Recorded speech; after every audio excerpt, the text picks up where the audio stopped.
ఏంటి జమిలీ ఎన్నికలపైన ఆశ, మీరు ఆకాంక్ష, మీ కోరిక, లేకపోతే నిజంగానే ఉందా అటువంటి ఏమన్నా?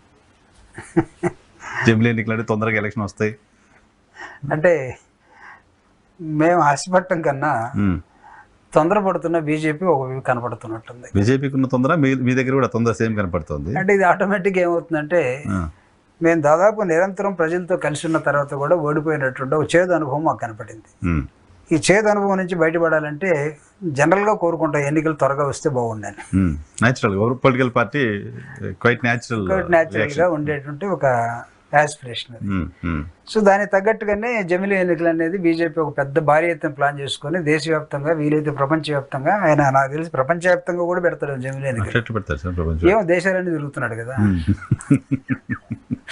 మీరు కూడా మా మోడల్లో రండి. వన్ నేషన్ వన్ వరల్డ్ కాస్త వన్ వరల్డ్ వన్ ఎలక్షన్ అవుతుంటారు. అప్పుడు అవుతున్నప్పుడు ఈయన ఎక్కడ ఉంటాడో తెలియదు. స్పేస్ కి అధ్యక్షుడు అవుతాడేమో స్పేస్ లో.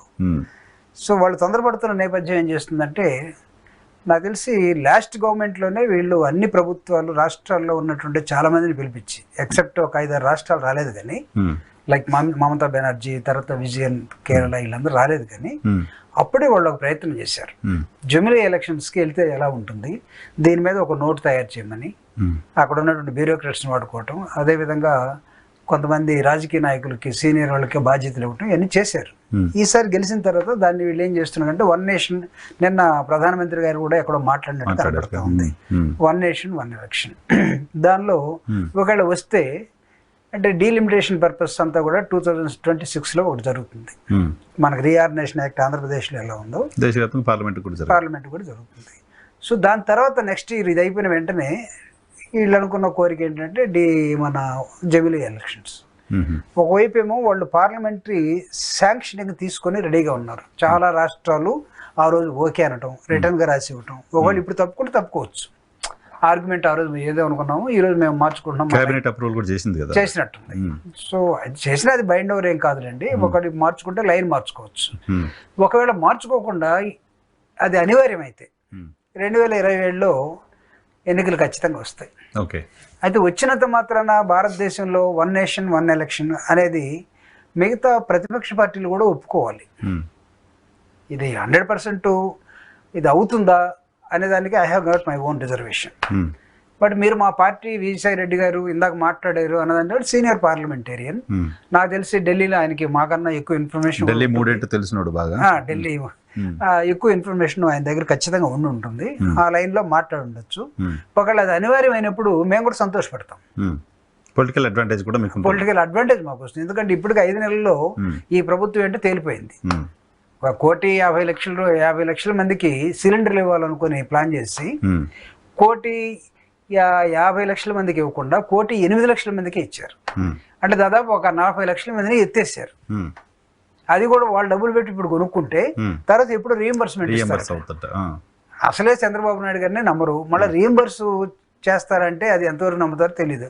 అంటే ఒక్కొక్కటి అనుమానాస్పదంగా వాళ్ళు చేసినటువంటి సూపర్ 6, 7 ప్రతి ఒక్కటి అనుమానాస్పదంగానే అడుగులు పడతా ఉన్నాయి.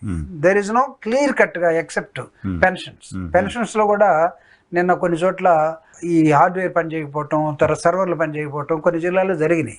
సో ఈ దశగా చూసినప్పుడు ఖచ్చితంగా వస్తే ఎన్నికలు వస్తే మాకు అడ్వాంటేజ్ ఉంటుందని మేము భావిస్తా ఉన్నాం. అందుకే మీరు అందరూ చూడండి, రాష్ట్రంలో ప్రజల్లో మార్పు వచ్చిందనేది సర్వేలు చెప్తా ఉన్నాయి. జగన్మోహన్ రెడ్డి గారు ఎక్కడికి వెళ్ళినా తండోపతండాలుగా జనం రావటం, మేము ఎవరిని తోలటం కానీ లేకపోతే చేయటం కానీ చేయట్లా. ఆటోమేటిక్గా ది యాంటీ ఇన్కంబెన్సీ రాష్ట్రంలో ఉన్నటువంటి పార్టీల మీద, తెలుగుదేశం మీద, జనసేన మీద, బీజేపీ మీద పెరిగిపోయింది. బీజేపీ మీద ఎలా పెరిగింది? ఇది బీజేపీ యాజ్ ఎ హోల్ భారతదేశాన్ని ఏదో ఒక ఒక బాంబే, ఇప్పుడు ఇజ్రాయెల్ వాళ్ళు ఇరాన్ మీద ఒక బాంబు వేస్తే నాశనం అయిపోతుంది అన్నట్టు చూడండి. వీళ్ళంతా వన్ నేషన్ వన్ కార్డు లేకపోతే అది దాంతో ఈ దేశాన్ని, ఈ దేశ సంస్కృతిని, ఈ దేశంలో ఉన్నటువంటి అనేకమైనటువంటి సంస్థల్ని, వ్యవస్థల్ని మొత్తాన్ని కూడా సర్వనాశనం చేసి వాళ్ళు గుప్పిట్లో పెట్టుకోవడానికి వాళ్ళు ప్రయత్నం చేస్తున్నారన్న విధానం ప్రజల్లోకి వెళ్ళిపోయింది ఈరోజు. ఆ విధంగా బీజేపీ డ్యామేజ్ అయింది. పవన్ కళ్యాణ్ గారు ప్రశ్నించడానికి వచ్చినట్టు పవన్ కళ్యాణ్ గారు ఈరోజు ఏం జరిగినా కానీ మౌనమే. మౌనానికి కారణం ఏంటంటే ఆయన ఇంకా నాకు తెలిసి చంద్రబాబు నాయుడు గారిని పొగుడుతూ స్టడీ చేసే క్రమంలో ఉన్నాడు.